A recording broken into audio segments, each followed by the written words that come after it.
Buenas noches, chicos. Vamos a dar inicio a las clases. Necesito que se anoten como han estado haciendo algunos ya para su asistencia, para tomarlos en cuenta. En este y en el segundo Zoom más que vamos a tener, en ambos van a colocar sus nombres.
Entonces vamos a dar inicio a la clase. ¿Alguna pregunta de la anterior que pasamos?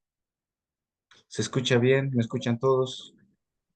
Doctor, buenas noches. Es que los temas que nos ha pasado en este libro de Sabston Sí, eh, no está como, o sea, los títulos no está como en sus diapositivas y estoy con problemas en esto. O sea, están diferentes los nombres, los temas. sí. Lo único que tiene aquí parecido, o sea, igual, sería historia de la cirugía, que está lo mismo, y cicatrización de las heridas, que sería el capítulo 1 y 7, pero los demás, Sí, eso les había comentado, ¿no? De libro a libro, de Schwartz a Sabinson, varían harto los nombres, les dije. Entonces, que me coloquen el nombre como dice en Sabinson, está bien. Si me colocan como está en Schwartz, está bien. O si dentro de los libros de la literatura que les he dado para que estudien, leen otro y es la respuesta correcta, pues también está bien. No se hagan problema de eso. O sea, yo voy a revisar los exámenes y si me pone con un nombre distinto, pero es lo mismo, la respuesta está bien, ¿ya? Hay hartas variantes. Eso era lo que les había comentado y es lo que les he tratado de enseñar también. Varios nombres de lo mismo. ¿Recuerdas del proceso inflamatorio, de la cicatrización, las tres fases? ¿No? Tienen varios nombres cada fase, distintos en cada libro. Pero si me colocan cualquiera de los tres o cuatro nombres que tiene cada fase, está bien, no hay problema. ¿Listo? y doctor, otra cosa, no sabía decirme exacto los capítulos de este libro, de los temarios que van a caer en el examen. Claro que sí. Les voy a Me, me- indicar. ay, por favor, En doctor. realidad ya les había indicado, ¿no? En la primera clase, el temario ya les había mostrado cuál era. Sí, pero como dijo, los nombres son diferentes. O sea, por números, por capítulo sería mejor. O sea, capítulo 1, 8, 9. Ah, pues bueno, tampoco así, ¿no? No te lo voy a buscar de cada libro. Tienes que agarrar y ver el No, índice, ¿no? En el índice vas a encontrar el nombre de cada capítulo y según eso, pues vas a estudiar. Mira, ya. para todos, ya están todos, creo. Entonces, introducción a la materia no va a ingresar al examen. Historia de la cirugía tampoco va a entrar. Son temas que los he explicado cortos, ¿no? Y que he explicado la Ujú. parte más importante, pero que no amerita colocarlos como preguntas en el examen. Los temas que van a entrar entonces son líquidos y electrolitos. Va a entrar respuesta sistémica a la lesión o respuesta metabólica al trauma, como lo encuentren en cualquiera de los dos libros.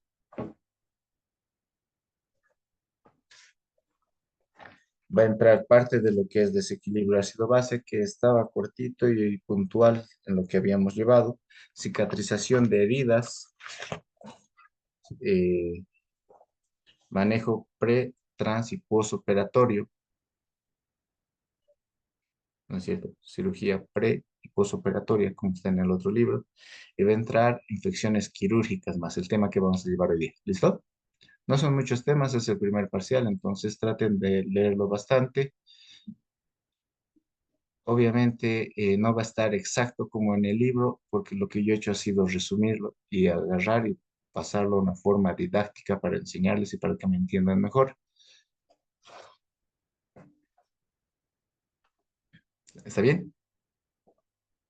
Empezamos entonces. Disculpe, Dime, perdón, sí, doctor, el último tema lo puede repetir, por favor. es el que vamos a llevar hoy día, infecciones Ya, quirúrgicas. y otra preguntita, doctor, perdón. El temario, bueno, como tal, o sea, como usted dice que hay dos libros, entonces mi pregunta es, ¿qué nos recomienda? O sea, ¿estudiar un poco más de todo lo que usted nos da la información o como del libro? No, no sabía cómo esa parte si nos aclara. Es lo mismo que les había dicho desde la primera clase, ¿no? Yo les estoy dando la parte resumida, la forma interactiva, la forma dinámica para que lo comprendan. Son temas bastante complejos, temas bastante pesados, y era lo que les decía.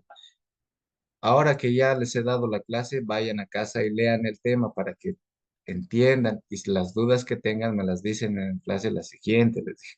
Entonces, era justamente para que esta parte la lleguemos a aplicar más y vean los puntos en que ustedes no han llegado a comprender también, porque son temas complejos, la verdad, y me pregunten. Y entonces yo les iba a agarrar y les iba a hacer la retroalimentación del temario que habíamos avanzado.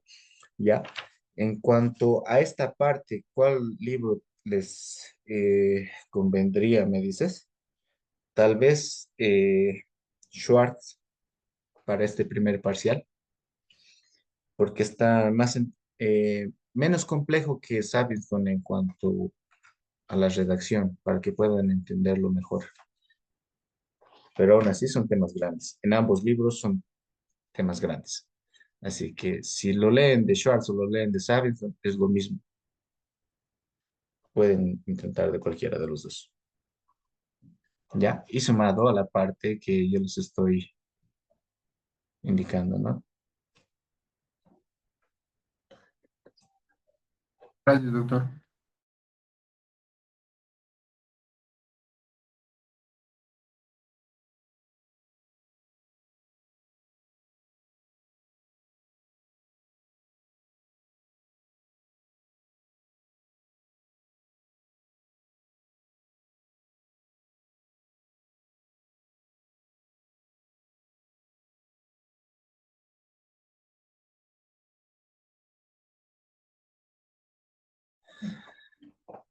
Ya, entonces vamos a llevar hoy día lo que es el tema de infecciones quirúrgicas. La anterior clase era el manejo pre, trans y posoperatorio. Ya, en uno de los dos libros está solamente como pre y posoperatorio. Es lo mismo, no hay problema. Ya, habla también del trans, pero de una forma muy corta. El sonido está bien, todos me escuchan, todo tranquilo, se ve lo que estoy compartiendo, ¿sí? Sí, doctor. Perfecto. Entonces damos inicio a la clase, ¿ok? Como antecedentes, entonces las infecciones quirúrgicas ya desde un inicio eran una complicación de la cirugía que tal vez cuando se ha empezado a realizarlas no era tan explicable, no se entendía muy bien. Con el pasar del tiempo se ha ido estudiando más cómo es que era la respuesta a estos patógenos, cómo es que funcionaban las infecciones, cuáles eran las medidas que se debían de tomar para evitarlas, ¿no? Y todas estas características para tener un mejor resultado en cuanto a las cirugías, en cuanto al manejo posoperatorio del paciente y evitar complicaciones que pudiera tener este paciente que iban a afectar también de acuerdo a patologías previas que ellos tenían, ¿no? Ya este médico que es Ignaz Semmelweis hace un estudio sobre lo que es la fiebre puerperal. ¿Qué es lo que lo lleva? Es este de acá de la foto. ¿Qué es lo que le lleva o lo inspira a hacer este estudio? Miren, él era un médico que atendía partos, entonces él hace una comparación entre tres variables, que era la atención del parto en la sala de enseñanza, ¿no? Que era justamente para la formación de nuevos médicos en cuanto a la atención, o perdón, nuevos profesionales en cuanto a la atención del parto, ¿ya? La atención del parto propia del hospital y, y los partos que sucedían en la casa de los pacientes, ¿no? Partos domiciliarios. Y lo que observa es que en la sala de enseñanza, las pacientes que tenían sus bebés ahí, pacientes posparto, tenían una mayor frecuencia, una mayor incidencia de aparición de infecciones posparto y llegaban a mostrar lo que era esta fiebre puerperal. que es su estudio que realizó él. Esto comparado a la sala de parto del hospital, ya que también tenía una menor cantidad y los partos domiciliarios tenían una cantidad de infección mínima. Entonces él agarra y dice, ¿por qué es que está sucediendo esto? Y empieza a hacer un estudio observacional viendo las características de las atenciones que se daban en cada variable, encontrando que en los pacientes o en las mujeres que se atendía el parto en la sala de enseñanzas, ingresaban varios estudiantes que no tenían cuidado tal vez con lo que es la antisepsia, la esterilidad y demás, no se lavaban las manos, ¿no? Y había una gran cantidad de pacientes que llegaban a tener infecciones. En la sala de lo que son los partos del hospital, se podía observar también que había médicos por la edificación de la estructura del hospital, que la sala de partos era contigua a la sala de necropsias, autopsias de los pacientes fallecidos, ¿no? Entonces, esos médicos que realizaban esas necropsias, autopsias, ingresaban directamente a la sala de partos y no había un punto en el que estos médicos se laven las manos o hagan un proceso de antisepsia para evitar traer las bacterias que se encontraban en esa sala con pacientes fallecidos, ¿no? Y es ahí donde denota que existe mayor cantidad de pacientes con infección posparto en estas dos áreas, en el área de enseñanza y en el área propia del hospital.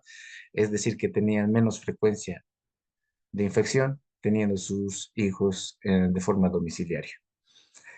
Tanto llega su desdén de este médico que empieza a hacer cartas a todos los servicios, a todos los médicos, ya para que quede constancia de que estos deben de realizar el lavado de manos correspondiente antes de atender al paciente, después de atender al paciente, antes de pasar de un servicio a otro servicio, de una sala a otra sala, y llega a tomarlo de una forma muy minuciosa, muy extremista tal vez el caso. Por eso les pongo la imagen de los Simpsons del lado izquierdo, que asemeja justamente ese proceso. Se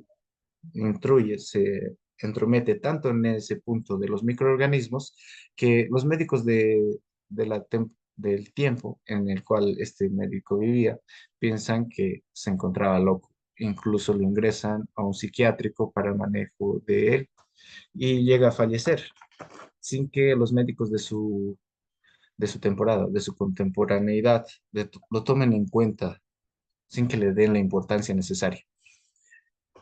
Ya después de que fallece, entonces recién le dan la importancia necesaria, recién ven todos los logros de su estudio, la necesidad, sí, de implementar lo que es todo el proceso de antisepsia que él recomendaba y recién inician a hacer todo eso. Ya en el siglo XIX, Luis Pasteur, como sabemos, ingresa a lo que es la teoría de los gérmenes, la presencia de microorganismos en las superficies, en todas las superficies, ya sean inertes, ¿no? O de los organismos vivos, en cuanto a piel y demás superficies, que presentan una flora microbiana que no causa patología, una flora microbiana comensal que se encuentra ahí, pero en caso de que se produjera rotura de la principal barrera, tomando en cuenta la piel, sí pueden llegar a causar infecciones, es decir, en tratamientos quirúrgicos, en tejidos donde se incide, sí pueden llegar a causar infecciones estos microorganismos, ¿no? Ya Alexander Fleming en el siglo XX hace uno de los mejores descubrimientos que pueden haber, que es la penicilina, ¿no? Un antibiótico que ha revolucionado todo el manejo de lo que es las infecciones, el cuidado que se tienen que tener con los pacientes. Y empieza la era de los antibióticos.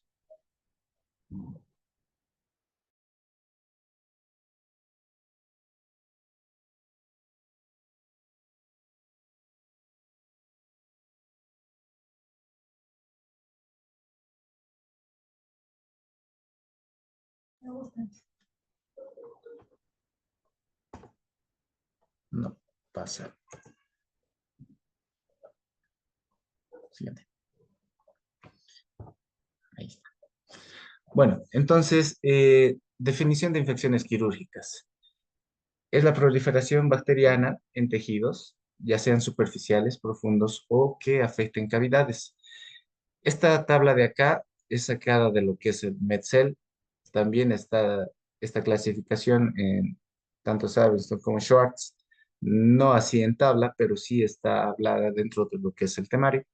Ya lo divide en lo que es infección superficial, la primera, infección profunda, infección de órganos o cavidades. La superficial va a abarcar lo que es piel y tejido subcutáneo, ¿no? Con presencia de pus o un cultivo positivo para microorganismos. La segunda clasificación, que es la profunda, va a llegar más allá de piel y celular subcutáneo, afectando lo que son la aponeurosis, el músculo, las fascias, ¿no? Más también lo que es la presencia de pus, presencia de colecciones profundas, ya sea en la incisión, ¿no? Llegando a afectar músculo o entre músculo y fascia o encima de lo que es la fascia o por debajo del músculo, ¿no? Presencia de un cultivo también positivo para microorganismos. Y como tercer grupo tenemos lo que es la infección a nivel de órganos o cavidades. Esto puede suceder a nivel de órganos como ser el riñón, abscesos renales, a nivel del hígado, abscesos hepáticos, ¿no? Abscesos interasas, abscesos de pared intestinal. Ya en cavidades tenemos lo que es la cavidad peritoneal, torácica, pleural, retroperitoneal, según el tipo de cirugía que se haya realizado y según la cavidad que se haya comprometido dentro de lo que es la cirugía, puede existir o no la presencia de infección en estas cavidades. Cuando ya afectan órganos o cavidades, entonces estaríamos hablando de la tercera clasificación. Al igual que las otras dos, tiene que existir presencia de secreción purulenta, un cultivo que dé positivo para la presencia de microorganismos, puede o no puede existir abscesos, que son acúmulos simplemente de contenido de detritos, de pus y de bacterias, ¿no? Y bueno, esto se hace el diagnóstico de forma visual en el primero. En el segundo se puede utilizar ya estudios de imagen, como ser la ecografía. Ya en cavidades se puede utilizar ecografía, también tomografía para llegar al diagnóstico definitivo. ¿Cómo se da la patogenia de la infección? Esto va a estar relacionado al tejido en el cual surge la infección, ¿no? Al tipo de cirugía que se está realizando, al microorganismo que va a producir la infección, ¿no? ¿En qué consiste? En la ruptura de la barrera. Hablando de lo que es piel, estaríamos hablando del tegumento. Estas están formadas por epitelios, ¿sí? Con uniones estrechas. En el caso de lo que es, por decir, pulmón, que sería una barrera mucosa, tendría que, igual epitelio, pero con una barrera mucosa, tendrían que igual romperse esta barrera para poder ingresar los microorganismos, colonizarlos y empezar a multiplicarse para producir la infección. Sabemos que tenemos una respuesta celular y una respuesta humoral, ¿no? Ya habíamos hablado de eso en la respuesta metabólica al trauma, donde los neutrófilos, linfocitos, TCD4, TCD8, macrófagos, demás se encargan de eliminar este microorganismo que ha logrado atravesar la primera barrera, ¿no? Marcándolo y provocando mayor migración celular al sitio, ¿no? Respuesta humoral a través de inmunoglobulinas y demás, para tratar de eliminar tanto toxinas como las bacterias presentes a nivel de de ese acúmulo de bacterias, se podría decir.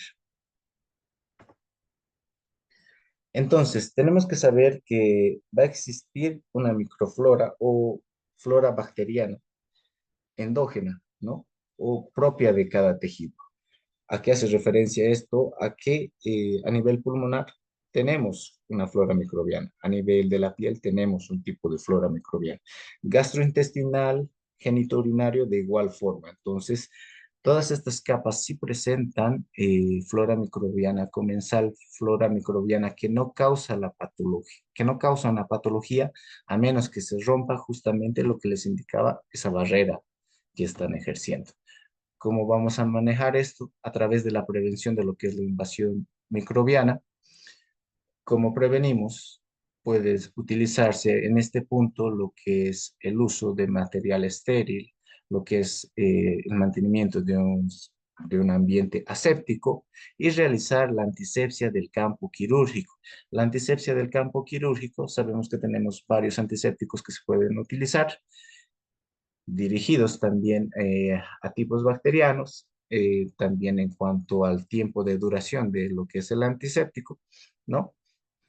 Que se pueden utilizar para la antisepsia antes de realizar la incisión. Limitar la proliferación. ¿Cómo podemos hacer eso?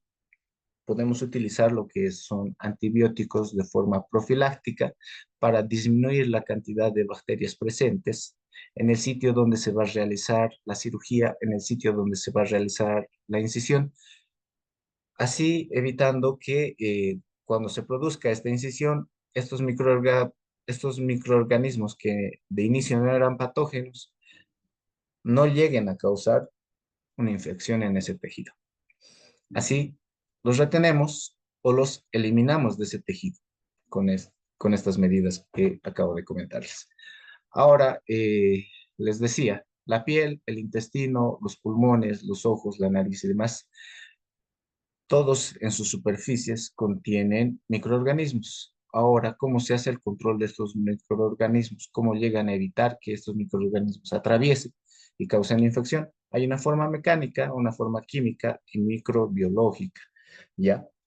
Esto hablando de infecciones ya por bacterias patológicas o bacterias que causan enfermedad. Entonces, ¿qué tienen en común? Que todas estas superficies de tejido tienen epitelio de células con uniones estrechas, lo que evita que estas bacterias logren ingresar, logren atravesar esa barrera. Influye también lo que es el flujo de aire o fluidos con movimiento de mocos a través de lo que son los cilios que se encuentran en la parte superficial de las células, que van a llegar a eliminar todo ese moco que contiene eh, microorganismos, que contiene bacterias y llegan a expectorar en el caso de lo que son los pulmones. En el caso intestinal, llegan a atravesar toda la luz intestinal y eliminarse por lo que son las heces, ¿no? Hablando de ojos y nariz, pues a través de las lágrimas, se puede eliminar a través también de la movilización ciliar de los mocos a nivel nasal. De forma química van a disminuir lo que es el pH. Ya habíamos hablado de lo que es el pH, ¿no? Las características que tiene. Ácidos que contienen propios que pueden estar ubicados en la piel o en el intestino, ¿no? A nivel de lo que es el estómago, intestino delgado y colon también. Bueno, con sus características en cuanto a la proliferación de ciertos tipos bacterianos, de ciertos factores en cuanto al pH que se encuentra en cada segmento. Vamos a hablar de esto un poco más adelante, ¿no? Enzimas que se van a encargar de eliminar también lo que son las bacterias que pues, están presentes en las lágrimas, ¿no? Péptidos antibacterianos. Y hablando ya de lo que es la flora microbiana, esta flora microbiana normal evita que aquellas bacterias eh, dañinas, se podría decir, o que lleguen a causar infecciones, atraviesen de forma fluida, de forma más rápida esa barrera mecánica y causen la infección. Es decir, que la flora microbiana también nos protege de infecciones más graves, por así decirlo.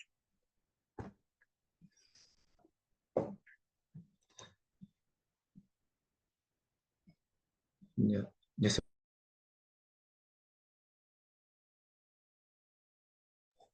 Entonces, estas barreras que tenemos propias de nuestro organismo van a limitar la proliferación bacteriana. Van a existir factores como el fibrinógeno, la lactoferrina, que van a ir eliminando estas bacterias. Los macrófagos sabemos que los van a llegar a fagocitar, los van a fragmentar, los van a eliminar. Existen inmunoglobulinas también que van a ser secretadas para la eliminación de lo que son estas bacterias, de sus toxinas y demás que ya habíamos comentado también en la anterior clase. Esta definición de lo que es el SIRS, la sepsis y demás, lo habíamos hablado, lo vamos a recordar ahora. La SIRS es una respuesta inflamatoria sistémica que tiene el organismo a un trauma o a una lesión. Es decir, que no es necesariamente que exista una infección para que se dé el SIRS. En realidad, para que se dé la sepsis, sí tiene que existir una infección más el SIRS, en uno de estos cuatro acápites que habíamos comentado en cuanto a la temperatura, frecuencia cardíaca, en cuanto a la frecuencia respiratoria, en cuanto a lo que es el laboratorio, la respuesta leucocitaria que habíamos comentado, ¿no? Entonces, para que se dé la sepsis, es la presencia del SIRS más una infección. Para que se dé una sepsis grave, es esa infección que ha ocurrido con repercusión sistémica más la lesión de un órgano. ¿Se entiende, no? Esta lesión de órgano puede ser vascular, puede ser el riñón, puede ser lo que es el hígado, el pulmón, puede ser el corazón. Hipoperfusión periférica por daño a nivel vascular. Oliguria por daño a nivel renal, disminución de lo que es la filtración glomerular, disminución de la eliminación de lo que son los detritos, ¿no? Lactato mayor a 2 hace referencia al resultado de un laboratorio que nos va a indicar si existe o no presencia de infección. Alteración del sensorio con una afección a nivel del sistema nervioso central secundario al proceso infeccioso, que puede o no puede tener alteración en lo que es el electroencefalograma. Trombocitopenia menor a 100.000. Sabemos que que las plaquetas van a ser en cuanto a la respuesta de cicatrización, el primer componente celular que va a formar tapones plaquetarios en las heridas para disminuir el sangrado. Recuerda, las plaquetas son las primeras en migrar, forman el tapón plaquetario, se desencadena la cascada de coagulación y se produce la vasoconstricción, ¿no? Entonces, si tenemos una disminución en la cantidad de las plaquetas que sean menor a 100.000, ya tenemos una alteración a nivel de los componentes hematopoyéticos, más infección, ya estamos hablando de una sepsis grave. Coagulopatía por afección directa de lo que es el riñón. El riñón es el principal órgano en el metabolismo del cuerpo, ¿no? Que nos va a ayudar a metabolizar tanto los fármacos que se van a administrar como a eliminar las toxinas que se puedan producir. Síndrome de dificultad respiratoria aguda, esto nos hace referencia a una lesión pulmonar, ¿no? Una neumonía, principalmente hablando de eso, de una infección. Y disfunción cardíaca. La disfunción cardíaca puede ser secundaria si por perfusión periférica que existe, por una disminución en la volemia, por una alteración en lo que es el filtrado glomerular, a nivel de lo que es el riñón, ¿no? O puede ser secundario directamente a a la infección producida, es decir, vegetaciones producidas en el corazón, infección directa, ¿no? Que puedan causar esta disfunción cardíaca. Entonces, infecciones a nivel de órganos principales, más una infección generalizada, sepsis grave. Cuando hablamos de un shock séptico, cuando tenemos una sepsis grave, que es decir, la infección, más el SIRS, más lesión de un órgano, más alteración de la tensión arterial, con una hipotensión y una hipoperfusión generalizada. Ahí hablamos de un shock séptico. Está bien, hablando ya lo mismo de forma esquemática, les había comentado, el SIRS puede darse no solo por infecciones, sino también por traumatismos, puede darse por enfermedades, comorbilidades propias del paciente o producidas en el paciente, una pancreatitis aguda, ¿no? Que nos puede dar una respuesta inflamatoria de forma generalizada, quemaduras, que son lesiones ya tegumentarias que sí nos van a dar una respuesta sistémica. Todas estas de acá si se juntan con un proceso infeccioso, nos originan lo que es la sepsis. Esta sepsis, si llega a lesionar algún órgano diana, puede llegar a causar lo que es la sepsis grave. Si esta sepsis grave no ha sido contenida y el proceso infeccioso continúa, esta colonización, esta multiplicación y la infección aumenta, puede llegar a afectar lo que es la presión arterial, una hipotensión, una hiperperfusión generalizada y originarnos el shock séptico, ¿no? Y de forma esquemática eso. ¿Cuál sería la microbiología de los agentes infecciosos? Tenemos entonces bacterias, tenemos micobacterias, tenemos hongos, tenemos virus, que son los microorganismos principales que van a llegar a causar infecciones en la herida quirúrgica, en la parte perioperatoria, en el posoperatorio, ¿no? Que se pueden adquirir durante o después de la cirugía, o incluso infecciones que ya hayan venido por la patología en sí, por decir apendicitis complicada con ya perforadas con salida de contenido hacia cavidad, ya estaríamos hablando de un proceso infeccioso. Entonces, las medidas que se toman en esos pacientes no son las mismas medidas que se toman en pacientes programados. ¿Cómo se llegan a clasificar las bacterias? Según su forma, ¿no? Tenemos cocos, bastones, demás. Según la tinción que van a asimilar, también se los puede clasificar en ciertos grupos. Los hongos. Los hongos son microorganismos oportunistas. ¿Qué quiere decir esto? Que el organismo de ese paciente tiene que haber tenido una baja en la respuesta inmunológica para que este hongo llegue a colonizar, llegue a causar la enfermedad en la herida quirúrgica. En este caso, la imagen es de una lengua, ¿no? Pero es para que denoten la referencia del proceso infeccioso del hongo. Es una micosis de cavidad oral.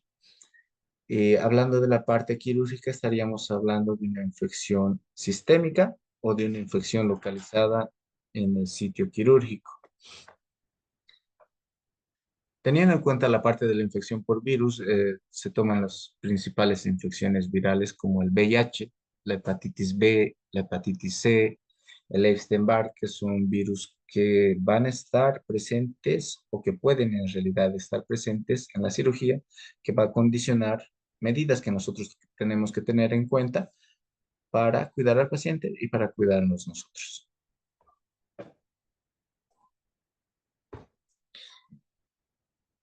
¿Cómo prevenimos entonces estas infecciones quirúrgicas cuando son pacientes programados?